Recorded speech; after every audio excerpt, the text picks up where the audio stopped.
Well, I've known of Libby for a very long time, since not long after I got involved with peace action of San Mateo County, which started out as the nuclear weapons freeze campaign of San Mateo County, and then became Sane Freeze of San Mateo County. And before then, it was peace action. And I had heard about this interesting discussion that she was putting on, that she and her husband at the time, Leonard, were putting on, of dialoguing between uh, Jews and Palestinians, and Jews and Arabs over the situation over in the Middle East. And I never had occasion to be a part of that. They choose who to be a part of it. And I didn't really, I was busy doing a lot of other things, but I have always been so glad that it's that it's going on. I was glad then, and I'm especially glad to hear that it's still going on now. And of course, it's not all that Libby is doing. And has done. She's also um, she's started different kinds of dialoguing with what was at the time the USSR, and she has helped with dialogues that are going on now in different African countries where things can be a little tough. And she's been at it for a very long time. And uh, Libby has a book about it. We'll hear a little about that. And I thank you very much, Libby, for coming on with us. And we turn it over to you. Thank you. Thanks, Ron and Mike, for inviting me. And I'm happy to reconnect with I know plenty of you on here, and I'm happy to reconnect with others. And I've known about the peace action of San Mateo for a long time.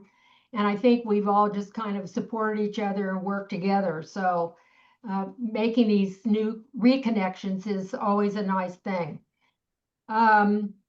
I thought, when Mike asked if I would come on and say something to the group, I thought, I didn't know exactly what I would do, but then it started to occur to me that I've been at this a really long time, 50 years.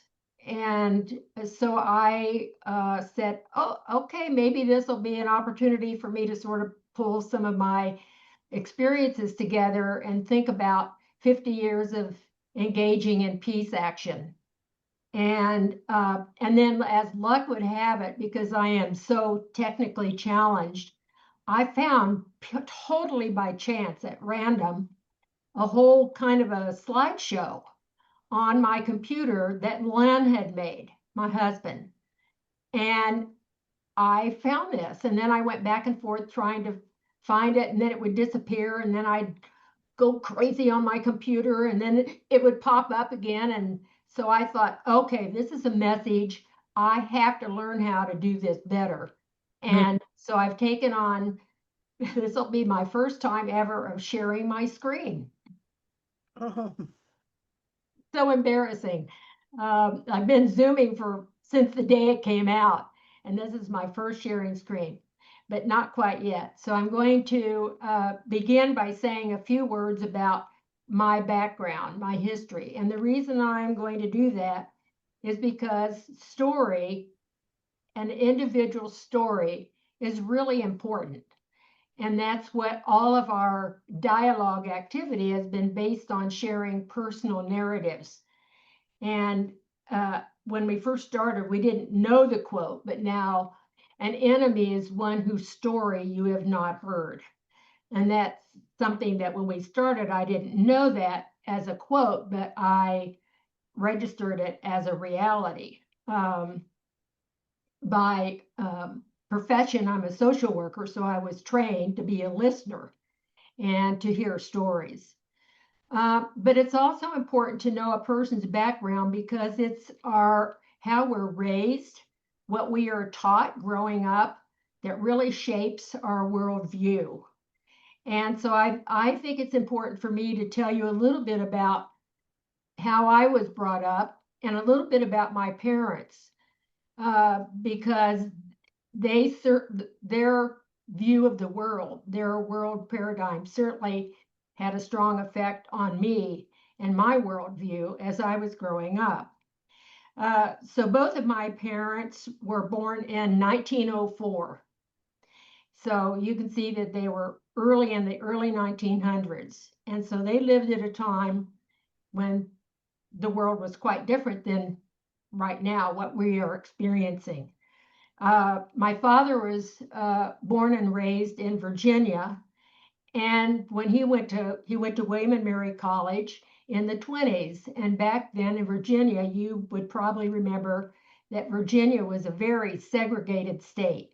So I would have to say I didn't know it until much later, but my father was a racist. And my mother was born in Indianapolis, Indiana. And in Indianapolis, maybe some of you know this, that's where the Ku Klux Klan was founded. And the Ku Klux Klan was very prominent in the Midwest for quite some time. And it had a lot of power over people.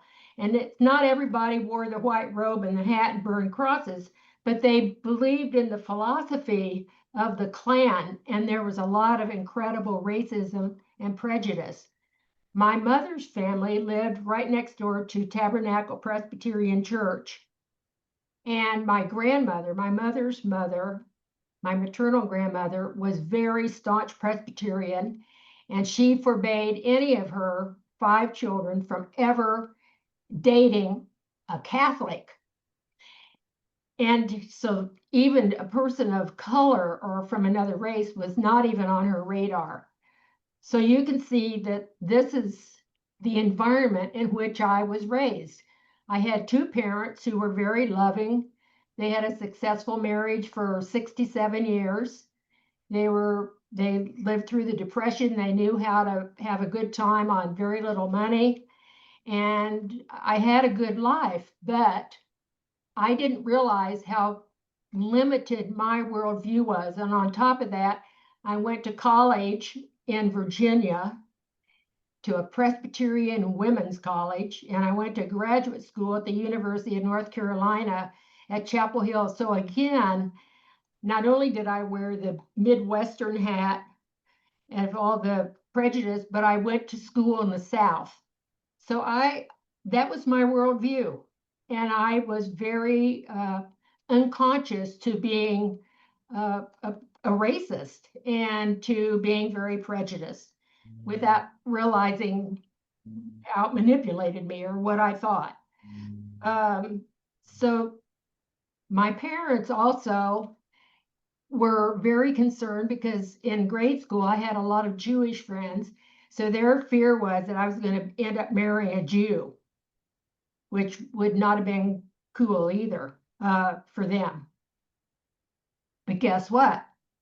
In 1965, I met my husband purely by chance. Too long of a story to go into. But his name was Len Traubman. He was a very nice Jewish man. And as soon as I met him, I had this feeling that he had something that I was interested in and vice versa. And I was 28 years old. And we started dating. And he was back in Indiana getting a degree to be a pediatric dentist. So we married. My parents actually, in spite of their concern about me marrying a Jew, gave us a very nice wedding at their house. And then Len and I got in his red hot convertible and drove from Indianapolis, Indiana to San Francisco, where he started his dental practice. So that was, I would just have to say, me moving from that Midwest and my very small, limited worldview to San Francisco, California, was almost like a rebirth. Everything opened up to me. It was a whole new world, many ethnic groups, Japanese food, Chinese food, none of that existed, believe me, in Indianapolis, Indiana. And so it was like a whole new way of thinking. So that was pretty amazing. And then so we got down to business, to having our job, social work, starting his dental practice. And in 1969, two things happened. And this is where I'm going to try to now start my screen sharing. So hang on. So in 1969, two events happened that changed my life, our life. Our daughter Eleanor was born, and this amazing picture of Earth from space was brought to all of us. And I don't know if you remember seeing it and hearing about it, but it was a really big deal for a long time. And we heard all these amazing stories that the astronauts shared.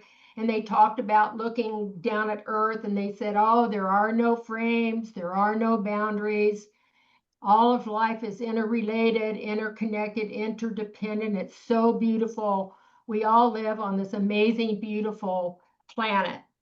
And that, seeing that vision really changed our thinking, really kind of awakened us to a whole new world. We had this new baby and we were bringing her into this amazing life that we hadn't really thought of in this way before. So then in 1971, our son was born. And so in the 70s, our life was pretty full of raising children and doing our jobs. But we also focused in a way that was thinking about the world, the living system. And one of the things that we became aware of pretty early on was the threat, the idea of using nuclear power as an energy source. And because Len was in the medical field, he was not for that at all because it had way too many dangers. So the whole idea of nuclear awakened us. And then, of course, immediately kind of turned us into, in the 80s, the whole threat of nuclear war, using nuclear as a weapon. And then the whole thing about the Soviets and the Americans and the threat of nuclear war. And so Len got involved in a group called IPPNW, the International Physicians for the Prevention of Nuclear War. And we went in 1984. He took 3 weeks off from his practice. He got a dentist to cover for him. And we went to the Soviet Union for 3 weeks. And we met in Moscow and Leningrad and Yerevan. And we met in hospitals and clinics, and it was physicians and nurses and doctors, people who shared. What we did is we all shared our personal stories, and what we included in our story is what we were taught about the other. And we realized that we had all been essentially kind of brainwashed and said, they're out to kill us, they're the evil enemy, and so forth. And yet here we were finding that we had all these things in common, and it was a very moving experience. Now, sadly, I won't even get into where we are with that today, but that was an experience that kind of awakened us back in the early 80s.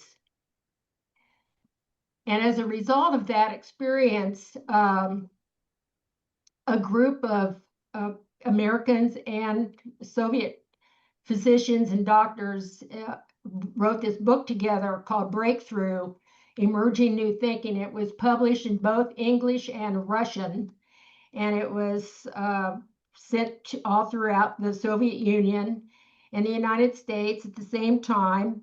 And doctors, pairs of a Soviet doctor and an American doctor would take the book, and they traveled all around the United States for like a half a year and told stories of coming together, meeting each other, and writing this book together. And it had an amazing impact for a while. Also at the same time, this was the Beyond War movement was taking place as well. And people were moving around the country, starting the Beyond War movement and introducing people to the concept of the fear of nuclear weapons, showing the film called The Last Epidemic. And probably some of you remember seeing that, a very scary film. So the Beyond War Award was from the 1983 to 1990, and we honored groups or individuals who were doing great efforts to move humankind beyond war. And some of these honorees inspired us to continue thinking about conflict resolution. And that's how Lynn and I kind of just stayed on this path of learning how to listen and learning from these other groups. So here, one of the two in 1 year, 1989, Koinonia, Southern Africa, they were blacks and whites who did meal sharing, and they went in public to do this. And it was very controversial, and their lives were even sometimes threatened. But they did this to begin breaking the barriers in South Africa until ultimately there was peace. Also, at the same time, we honored Neve Shalom Wahad Salam, and this is a village that still is in existence today in Israel, where Palestinian and Jewish families live together, and they model sharing their, having the children grow up sharing the languages, going to school together, celebrating holidays together. And so Neve Shalom Wahad Salam was also an inspiration for us thinking about Israel and Palestine. At the same time, we worked with the Armenians and the Azeris, the Azerbaijanis, who were in conflict over Nagorno-Karabakh. We had a conference where we brought them to California. And then after that, Lynn had to keep working, but I went with another woman and two men, and I lived in Baku, Azerbaijan, and did and went back and forth between Baku and Yerevan, Armenia, in bringing people together in face-to-face relationship building. So just the opportunity to keep using this technique of dialogue, which we really were just learning as we went. It wasn't something that either of us were necessarily trained to do. So we had the Jews and Palestinians come from Israel and Palestine to California, to the Santa Cruz Mountains. And we had a week-long conference, and our friend Dr. Harold Saunders was the facilitator. And I love this quote because it really inspired all the work that we did. There are some things only governments can do, such as negotiating binding agreements, but there are some things that only citizens outside government can do, such as changing human relationships. And so that gave Lynn and me this sense that just, you don't have to be trained, you just have to be a concerned citizen and say yes. And okay, these are opportunities where we can kind of learn. And it just, all we did is bring people together, and it was kind of like a facilitation, but we didn't have to be, it's hard to explain, but somehow the simplicity of what we did enabled us to bring people together in listening. So as a result of the Koinonia Southern Africa Award, and Doug and Ricky, you see yourselves in this, that award, that inspired us to do our own black and white meal sharing here in San Mateo. And we went to the King Center and asked if they could introduce us to two black couples who would like to do what they did in Koinonia, Southern Africa, have meals together and socialize. And so that's what we did. And these are the four couples who got together every month. We would have a dinner in one of our homes. And then, of course, as you can imagine, at the end of that year of all that deep sharing, we just stayed friends, and we went to each other's weddings and anniversary celebrations, and even celebrated Christmas and the season of light together. And that was an amazing personal experience right here in San Mateo that could be done again anytime. And at the same time, we started the Jewish Palestinian Living Room Dialogue. And here's a group at the Bado's home. That was a big group that night. We were all together for this season of life. And because the dialogue started getting a lot of attention and it began to grow and spread, and Lynn made a website talking about what we were experiencing and doing, and that website began to attract attention, and other people wanted to start their own dialogue in different places around the country, and that's how that kind of got going. One of the big events we put on was this dinner for 420 Palestinians and Jews at a restaurant near the airport. It was amazing. The people at the tables most of them had never sat with the other before, and it was just electric in the room. And we had keynote speakers and shared stories, and people made friends and agreed to get together for dinners after that. And that helped expand the dialogue group as well. And then so we started getting a lot of attention from the local press. Anytime something new would happen in Israel and Palestine, if there was a new threat to war or a new avenue towards peace, they kept coming to the dialogue to get our opinion, and they'd write articles about it in the paper. So this is included because this is kind of the background of what we talked about when we started a new dialogue group. The first thing we said is an enemy is one whose story we have not heard. We emphasized that, and you've probably seen this graph where there's two icebergs, and what we know about each other is represented by the tip of the iceberg, but there's so much more about each other to learn that's invisible that you want to explore it. We also talked about the importance of expanding our identification, which is what I shared at the beginning, that I had this extremely limited worldview. And many of us, we need to still be expanding our personal worldview so that we begin to understand the fullness of that we're all in it together, all is one.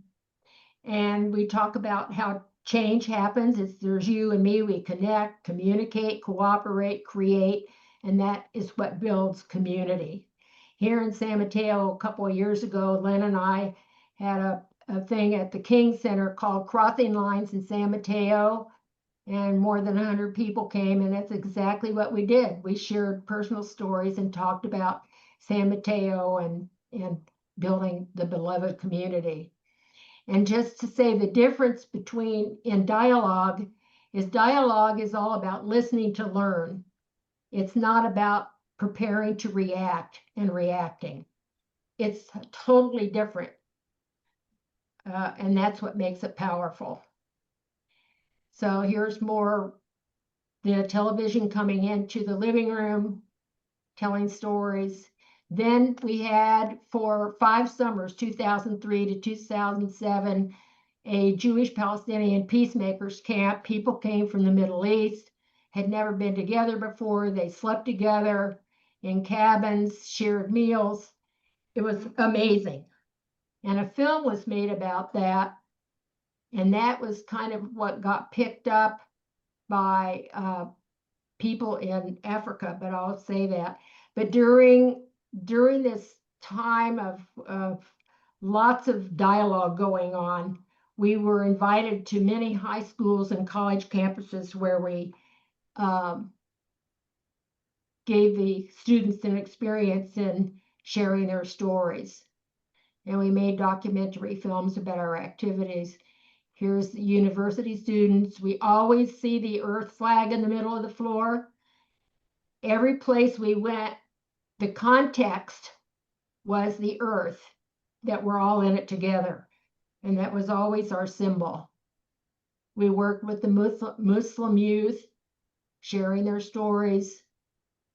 Communities who were having some form of conflict and disagreements over issues invited us, and we went to, this is one in Fresno, California. You can see how engaged the people are. And then by Skype, we were invited to facilitate dialogue and compassionate listening in Singapore. This was a group of students, and we were launching their school year and having them introduce themselves to each other and share their stories and talk about dialogue and compassionate listening. Korean Japanese reconciliation. We did it with the Japanese and the Koreans. You can see us, the picture of us in Skype looking up, and we are facilitating and giving directions to the participants. And then in 2010, we were invited to Nigeria. And when we were first invited, Len and I said, oh no, we were too uptight. Why would we go? It was too scary. We'd never traveled to Africa before. And we felt kind of alone, not with our team of people and going with others. And then we woke up the next morning and said, well, this is crazy. Of course, we're going to go to Africa. Of course, we're going to take what we developed and all those skills we did at Camp Tawanga, where for 5 summers, we had all these various activities. And so we said, we'll just take that to Nigeria. And so we went and worked with this group of Muslims and Christians who were literally at war with each other. And it was an amazing experience, absolutely fantastic. And after that, that ability to listen and bring people together, it just started spreading. It was just, I don't even know how to describe it. It was just kind of like magic. And we met other people from other African countries. And here are these 2 tribes, and I can't tell you how kind of almost primitive they are. And they've been killing each other for years and scared to death of each other. And this young man asked us, and we didn't go there, but he asked us if we would train him by Skype or Zoom. And so that was 10 years ago. And Len and I started working with this young man who was passionate about bringing people together. And he took all the stuff that we had been developing, and he brought these 2 tribal warring tribes together for the first time, like a miracle. It was incredible. And so they began taking this dialogue skill and using it to bring people with albinism together with people who didn't have that. And you know what it means to be an albino. You've seen people who have very white skin and light eyes. Well, it's kind of a problem in Africa. And if a person has it, they are seen with such superstition and misunderstanding because they really stand out. And so they started bringing them together in dialogue and sharing their stories and what it's like to have albinism. And they began, the other people who didn't have it began to understand it was a physical medical issue, not that they were witches or supernatural people. And they started getting proper treatment, and it really changed the dynamics. And that skill about bringing people together with albinism, with Black people, has been used in a number of African countries now. And they brought them together in DR Congo over their physical handicaps. They brought them together to talk about their marriage communication skills. And then because we developed through this, all these experiences of learning about what works and what doesn't, we started having, we would have booths, and this was at that big international conference every other year of the religions around the world. And we had a big booth in Salt Lake City. And that's the way it was. And now I want to go back to say that my final, these are, and I'm still today very active with the Jewish Palestinian dialogue because after October 7th, many people came forward and said, is the dialogue still going? And so since October 7th, it's really grown. More people are participating, and we are offering educational panels, story sharing, and compassionate listening experiences when we are requested to do so. And so we've been actively doing that, and the dialogue activity has grown and expanded. Once again, sadly, there is a huge need for it. I'm sorry to say. So I'm going to stop sharing. Whew. And I would say that the last main activity besides the ongoing Jewish-Palestinian work has this book that is Winslow still here, or did he go to bed? Oh, he's there. Winslow, unmute yourself. Ed Winslow, this way you can go to bed then. Okay, Winslow, please introduce yourself and say something about the book. well, it is way past my bedtime in May. And I'm very moved. I said at the end of the book that the book was inspired by Libby's life and work, and this just sort of underlines it for me. I think the experience of writing a book like this about our moment is is very tough, because you get to the point where you're talking to the press people, and they're saying, and I say, and we say, well, can something be changed still? Well, it's getting pretty late. Then Netanyahu bombs Iran, and you kind of go back through the book and say, is it still okay? Or have we already started to become obsolete? And once the book is, the other experience is, once the book is set and it can't be changed, that's the moment when you realize what you really wanted to say in the book. And you've understood. So the process of writing a book, which is supposed to be sharing learning with other people, turns out to be a learning experience. Anyway, we're very excited. Libby, I just got an email from the publisher about the ebook and how to do that. So we'll another technical thing to figure out. Yeah. Well, that's great. Okay, and I wanted to say Ricky McGlashan, who's on here too, helped design the book for us as well. So it's been a group effort.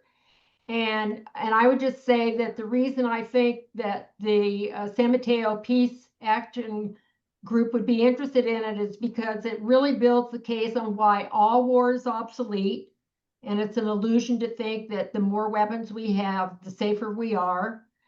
And it couples with because of that limited, ignorant thinking, we are also allowing ourselves to move more and more into threatening the planet, with the climate crisis and the way the choices we're making about how we're living come from that same limited thinking. And this book tries to build a case to say why all of life is interrelated, interconnected, and interdependent. And we do it not just by saying things that don't work, but where we talk about the beauty of nature and evolution. And we quote people who really talk about how all is one and how we experience it in nature. So the drive is to move back into relationship, not only with each other, but relationship with our living system, relationship with nature. I mean, because we're all part of that together. And I thought I would just end, and then, I don't know what time it is or how long we've gone on, but if I would open it up and ask if people have comments and ideas that they want to share. But I wanted to end with two quotes. One is from the Earth Charter, and it says, we stand at a critical moment in Earth's history, a time when humanity must choose its future. As the world becomes increasingly interdependent and fragile, the future at once holds great peril or great promise. And that's from the Earth Charter. And then I love this. It's called A Common Prayer, a Liturgy for Ordinary Radicals. It says, peacemaking doesn't mean passivity. It is the act of interrupting injustice without mirroring injustice. The act of disarming evil without destroying the evildoer. The act of finding a third way that is neither fight nor flight, but the careful, arduous pursuit of reconciliation and justice. It is about a revolution of love that is big enough to set both the oppressed and the oppressors free. And I like that because we're not about posing enemies. We're really about building a world that works for everybody. Hard to argue with that. Okay, I see one person asked if you could put the title of the book and perhaps the publisher and where you might get it. You can put that in the chat or We give don't it. have those details yet, so I will get, that's going to happen this week, right, Winslow? We're going to find out all the details and I will pass it on to you and you can announce it any way you wish, which would be fantastic. Now the title of the And it also has questions, like if you get together with a group and you talk about the book, it has a whole series of questions that you can talk about together for deepening and meaning. Does it have a title? The title of the book? Yeah. Yes, it's One. That's it? One, and then there's underneath it, One Earth, One Humanity, One Future. Okay, thanks. Okay, and then And the you author don't know of the name of record. the publisher? Yeah, Creative Initiative Publishing. Okay. Okay, because I imagine Remember, I people put could that in the Google chat. that going forward, and they could probably get the rest of the information whenever it's available. Probably it's probably as soon as we would get it, or you would get it even. All right, excellent. It'll be available next week. It'll be on Okay. Amazon. Probably, yeah, probably. Anyone who has a question or clarification or statement, just hit the react, hands up, whatever you call it. Ideas, can. anything you want to share? Yeah, Where we go from here. we'll take anything. Can you, I'll Hit say the raise something. hand like that, just like that. Hit it, and then I'll lower it. That's I have no place to do that. okay. I see someone's Anyone here? physical. Analoy, go right ahead, Yeah, Analoy. yeah. It takes me longer to find the little button to raise my hand, so I just wave. Okay. I was just thinking about, well, first of all, thank you so much for your story. I mean, I love it.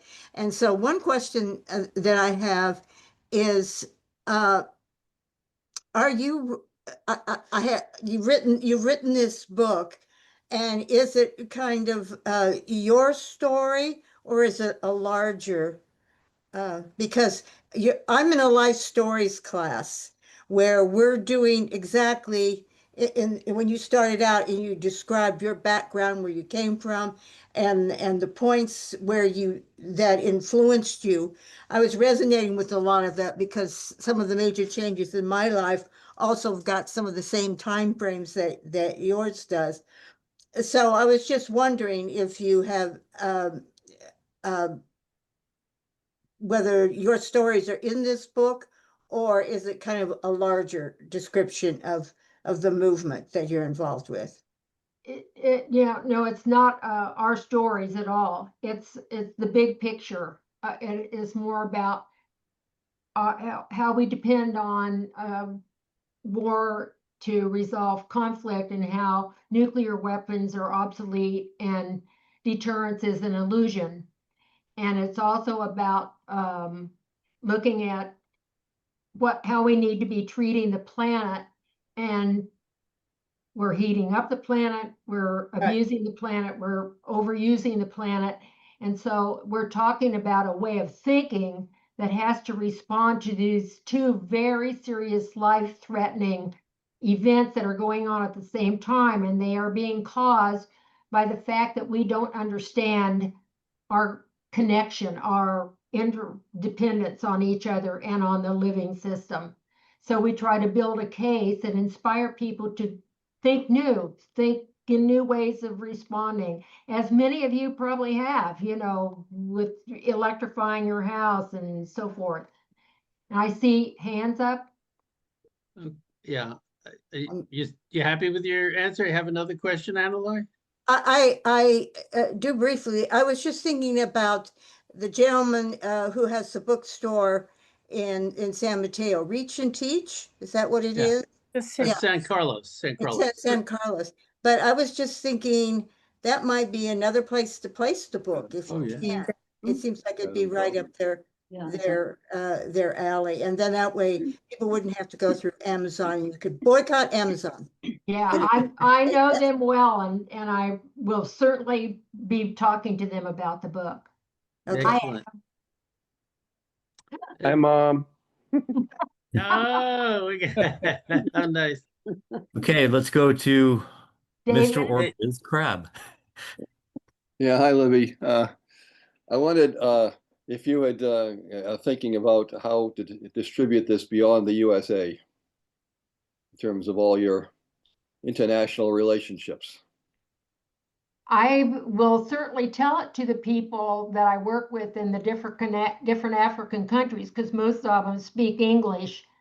And I suppose they can do the downloadable one, because mailing them anything costs a fortune. And, you know, but if they can do Kindle, and I guess you can do Kindle anywhere, is that right? Kindle's downloadable to your phone or your computer, I guess. Yeah, Rachel does Kindle. Okay, so then I will tell them, and I'm sure they'll, Ofu, my friend in Cote d'Ivoire, one of his stories is highlighted, and we talk about his use of the dialogue, so he'll be really happy to see it.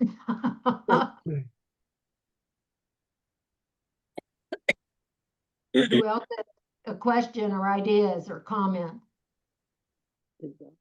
My thought is just young people, like really young people, and if we can get our kids to bring it into schools and even teachers and younger teachers, there's obviously a big, wide gamut of teachers from their 20s to their 80s or whatever. I just feel like younger people have the capacity to just pass on information, you know, and they're the next ones. And, you know, I feel like I was young and now I'm graduating to the older levels, and I just watch my kids really have the capability of passing on information. And, you know, they're proud of you, they're proud of Len, and yeah, I think youth. If we can get this book into the hands of youth and the teachers, that would be awesome. That would be Great. my comment. I happen to know I have a grandson who told me he would help me do it. Mm. He must be. Adam's son, my grandson Tyler, goes to UC Santa Cruz, and he says he's a great, what does he call himself? Not a networker, but a Influencer? influencer. And he said, just tell me when you're ready and I'll get it out there. Wow. Don't let him get away. I won't. I'm glad some of Dave- us here on this call are up on those modern terms. That's right. Yeah, well, that's so funny. I hadn't So thought funny. of it yet, you know, and it was going to come to me, I'm sure. David, you had another question or a comment? Well, following up on that, yeah, it was good you got the grandson that might help you out there, Libby. Is TikTok and blogs and those kind of ways to get, you know, today to publish a book is kind of like, you know, ancient history. Yeah, we need to get on the internet and approaching the young people. And the internet is the way to do it. And so, any connections you have that can get you onto the internet in any version you can get, I would suggest you do it if you can. So can I say something to that? Yeah.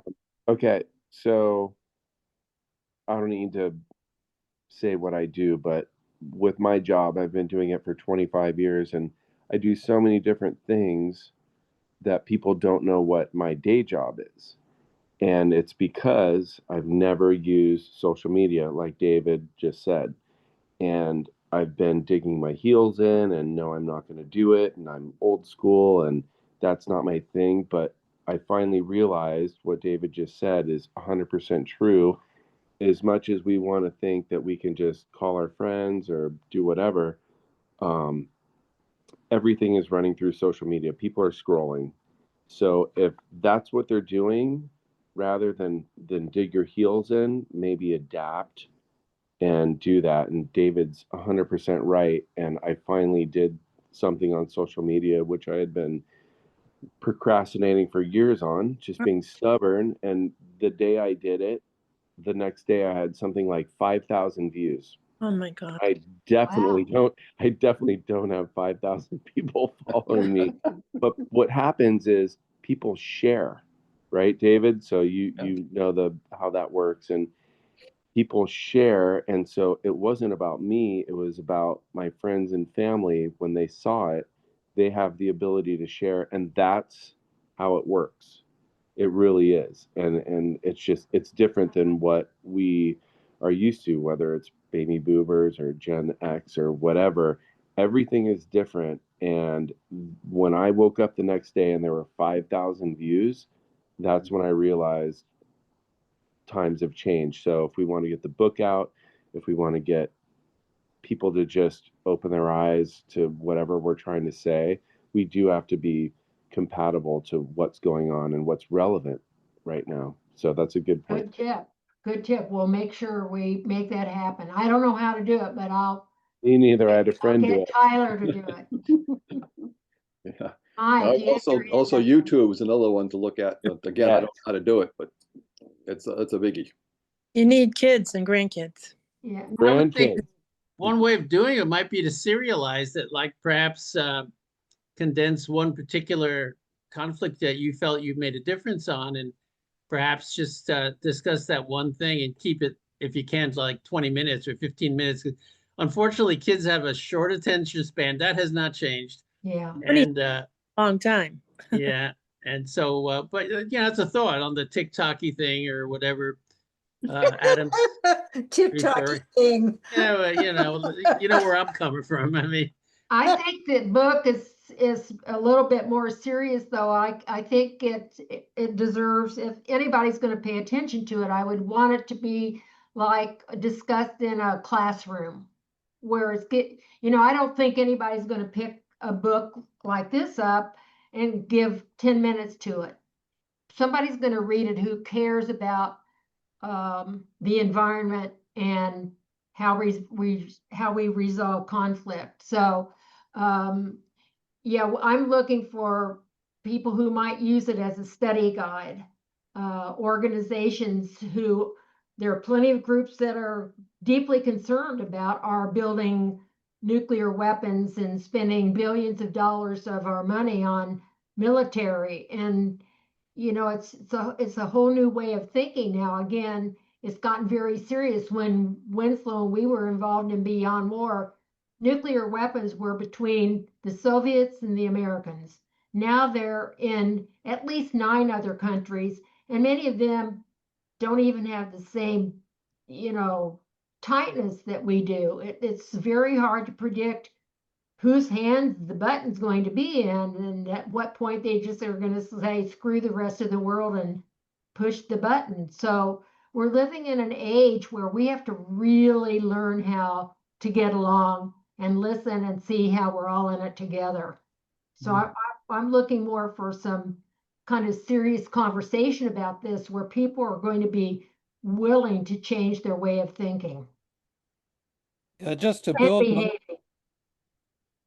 on that, I mean, the thing that I think I learned in writing this book is there's a very simple idea, which is the planet is getting warmer and we're all spending trillions and trillions of dollars on nuclear weapons. Now, how do those two things go together? They don't. They don't. It's absolutely and totally absurd.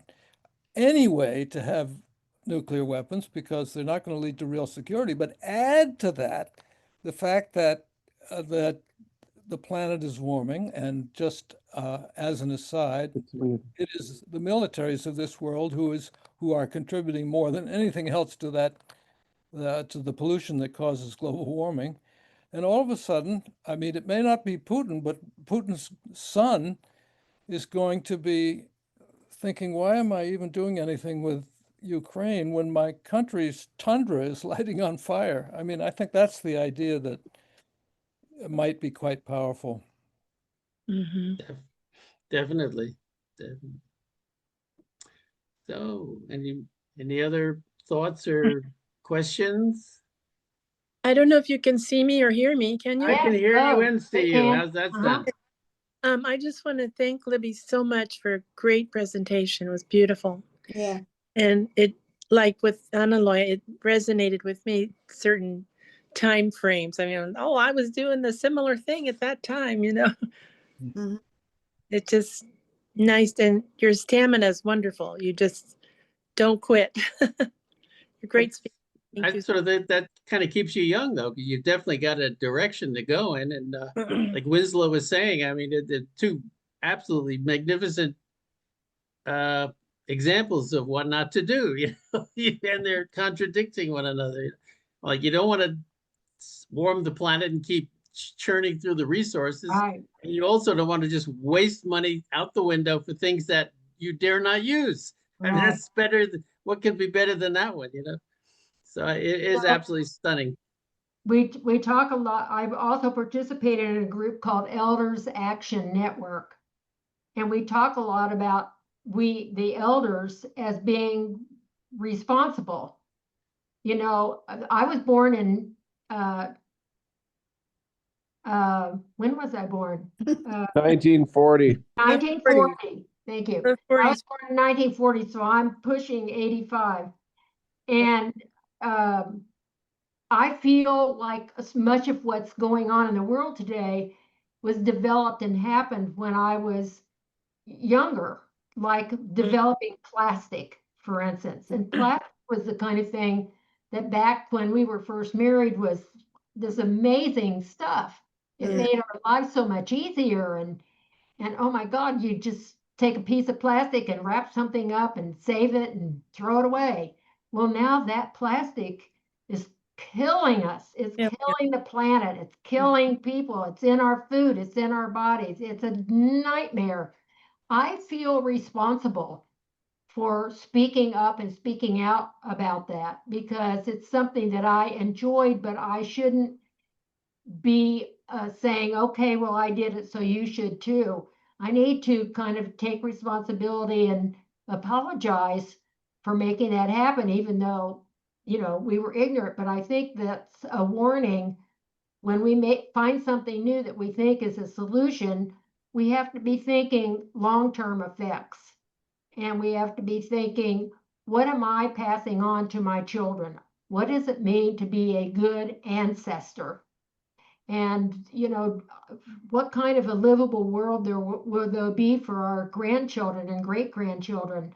So I feel beholden, and I feel like I need to keep at it for as long as I'm, you know, as long as possible, and as long as Adam accepts me.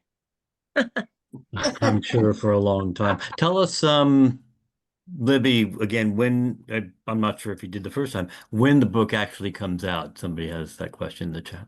This week, right, Winslow? Didn't they say it would This be? week? I would say sometime in the next 2 weeks. We're neophytes at this, but working with this particular publisher, but sometime in the next 2 weeks. What's the title of it? One. Oh, one.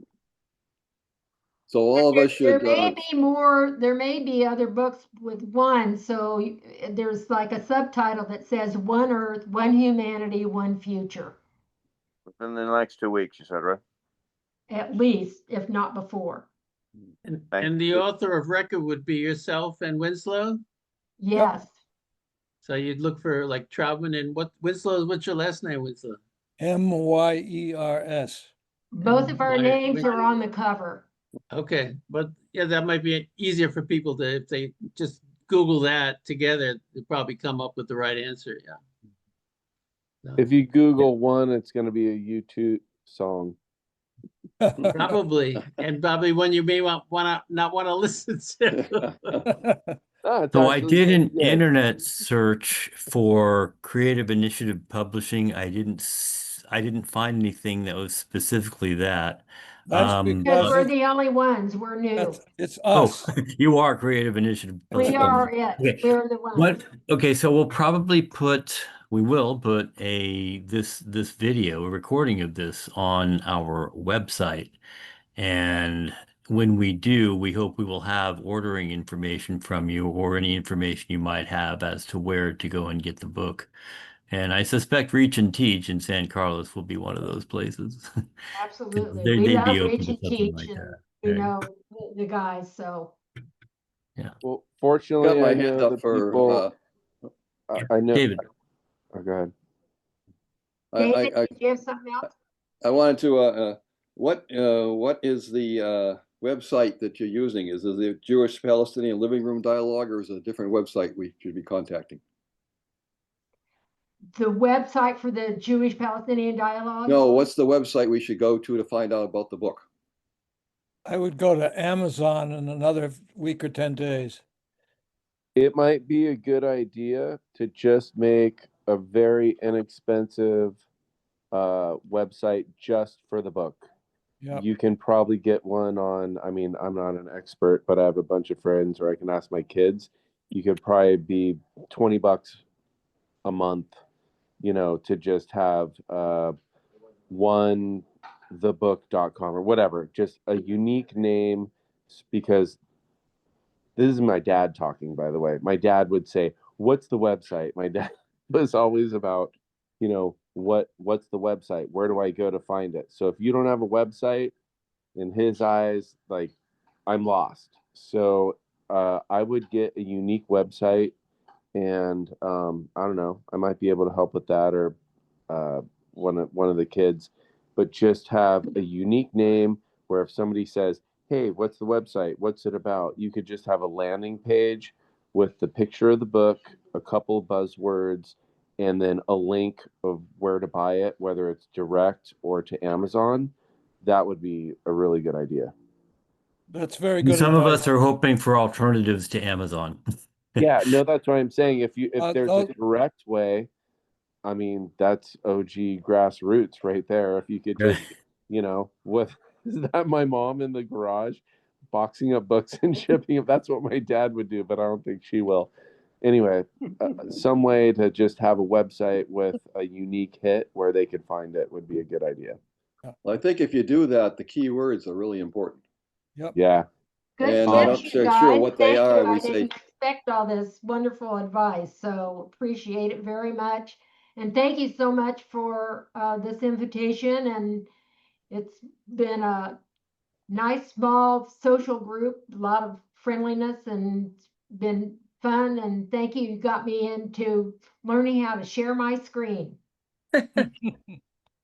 It's been a learning experience for everyone then. How can you beat that?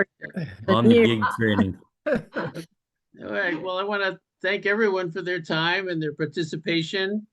And hopefully that book will be available shortly. And I imagine try Googling one and then maybe the book, and then the author's names probably would be more useful than the publisher, because if the publisher's brand new, who knows where that might show up. I don't know. As I say, we Winslow and will I link. will figure it out. We'll get all the right information to you.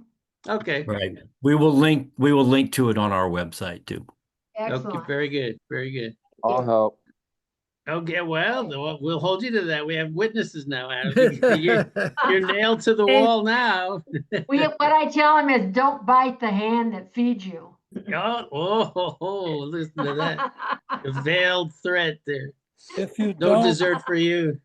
if Okay, you don't I want like to thank everyone. Anyone have any closing remarks? Winslow, go right ahead.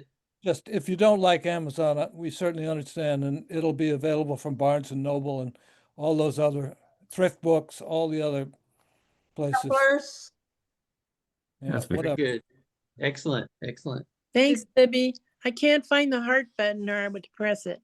That's all right. Oh, Y'all just have, you just said it. You could do one of these. Oh, yeah, I haven't done that. Yeah, cute. That's the Thank thing. you, thank you, thank you. Right. Love being here. Thank you very Thank- much.